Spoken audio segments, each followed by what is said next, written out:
Hello everyone, কি খবর তোমাদের? ফাইনালি অনেকদিন পর আমি আবারও কিনা চিকেন ললিপপ বানিয়ে ফেলেছি।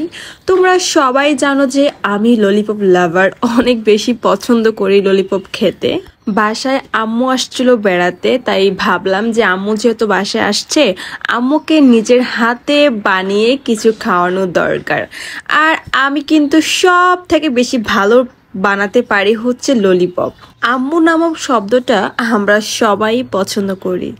আর আমার আম্মু যখন খেয়েছিল, আম্মু বারবার বলতেছিল আমি নাকি আম্মুর সাথে মিথ্যা কথা বলতেছি, আমি নাকি এটা বানাইনি, আমি নাকি এটা রেস্টুরেন্ট থেকে কিনে নিয়ে আসছি। কিন্তু আম্মুকে আমি কোনোভাবে বিশ্বাস করতে পারতেছিলাম না যে আমি নিজে বানিয়েছি। মানে আম্মু আমার এত প্রশংসা করতেছিল। তবে আমি আমার আম্মুকে ভীষণ ভালোবাসি। আম্মু যখন বাসায় আসছিল, আমি শুধু ভাবতেছিলাম যে আম্মুকে কি বানিয়ে খাওয়া যায়। তবে আমি আমার আম্মুকে অনেক কিছু বানিয়ে খাইয়েছিলাম। আর আমার রান্নার হাত কিন্তু অনেক ভালো। আমি যেটাই রান্না করি না কেন অসাধারণ হয়। যে খেয়েছে সেই কিনা আমার প্রশংসা করেছে। তবে তোমরা অনেকেই হচ্ছে ললিপপ খেতে পছন্দ করো, কিন্তু এই রেসিপিটা বানাতে পারো না। দেন আজকে আমি তোমাদেরকে বলে দিচ্ছি কিভাবে বানাতে হয়। প্রথমে হচ্ছে আমি চিকেনগুলো কেটে ময় মশলা দিয়ে কিছুক্ষণের জন্য রেখে দিয়েছিলাম। দেন তারপর হচ্ছে আমি এটাকে ময়দার মধ্যে দিয়ে তারপর আমি সাথে পানি ছিল, কিছুক্ষণ পর আবার পানির মধ্যে ভিজিয়ে দেই। তারপর আবারও আমি ময়দার মধ্যে এটাকে মেখে নেই। এইভাবে হচ্ছে আমি সবগুলো একসাথে করে দেন অনেকক্ষণের জন্য রেখে দিয়েছিলাম। এখন হচ্ছে আমি এটাকে সুন্দর করে ভেজে নিব।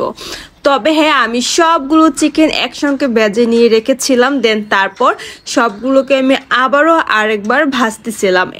আমি সবগুলো চিকেনকে কিন্তু 2 বার ভেজেছিলাম। আর হচ্ছে এটা ঘরোয়া পদ্ধতিতে বানালে আর বাসায় নিজের হাতে বানালে খেতে কিন্তু অনেকটা সুস্বাদু হয়, অন্যরকম একটা টেস্টি হয় এটা খেতে। বাট আমার কাছে নর্মালি এটা খেতে অসাধারণ ভালো লাগে। হচ্ছে আমি যেটা করব, আমি হচ্ছে তারপর নিয়ে নিব কিছু রসুন কুচি, দেন তারপর সস, তারপর হচ্ছে এটা হলুদের গুঁড়া, সবকিছু আমি একসাথে দিয়ে দেন পরে হচ্ছে আমি এটাকে ভেজে নিব। বাট এখনো কিন্তু আমার অনেকগুলো চিকেন ভাজার বাকি, যেহেতু বাসায় অনেক মেহমান ছিল সেই জন্য বেশি করে আজকে নিয়েছিলাম। তো তোমরা কে কোথায় থেকে আমার ভিডিওগুলো দেখছো অবশ্যই কমেন্ট করতে জানাতে ভুলবে না কিন্তু।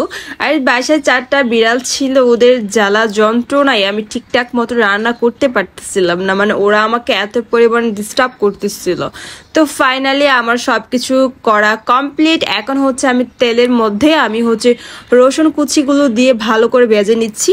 আর এইদিকে দেখো আমার ছেলে মেয়েগুলো কি অবস্থা, ওরা তাকিয়ে আছে আমার দিকে যে কখন মাম্মাম রান্না শেষ করবে, কখন আমাদেরকে খেতে দিবে। দেন এখন আমি দিয়ে দিব হচ্ছে এর মাঝে সস। আর সসটা কিন্তু আমার ভীষণ ভালো লাগে। রসুন কুচি ভালো করে ভাজা হয়ে যাওয়ার পর সেই সাথে আমি অ্যাড করে দিয়েছি হচ্ছে সস। আর এই টমেটো সসটা আমার ভীষণ ভালো লাগে খেতে। দেন সবসময় হচ্ছে আমি আগে রসুনগুলোকে ভালো করে ভেজে নেই, কারণ কাঁচা কাঁচা থাকলে কিন্তু খেতে ভালো লাগবে না। এই জন্য আমি ভালো করে ভেজে দেন তারপর সাথে আমি সসটা অ্যাড করি। আর সেই সাথে আমি অ্যাড করে দিয়েছি হচ্ছে মরিচের গুঁড়া। আর এখন হচ্ছে আমার ভেজে রাখা সেই চিকেনগুলোকে আমি এখানে দিয়ে সুন্দর করে আমি হচ্ছে ফাইনালি আমার রেসিপিটাকে কমপ্লিট করব। দেন দেখতেই থাকো সবাই। তবে এটা দেখতে যেমন ইয়াম্মি ছিল, খেতেও কিন্তু সেম ইয়াম্মি ছিল। বাট সবাই আমার অনেক প্রশংসা করেছিল এটা খেয়ে। বাসায় অনেক মেহমান ছিল, তাই বেশি করেই বানিয়েছিলাম। তবে আমার যখন নিজের হাতে কিছু বানিয়ে খেতে ইচ্ছা হয়, আমি সবসময় সিলেক্ট করি হচ্ছে চিকেন ললিপপ। আমি বেশিরভাগ এইটাই খাই অন্য কিছু থেকে।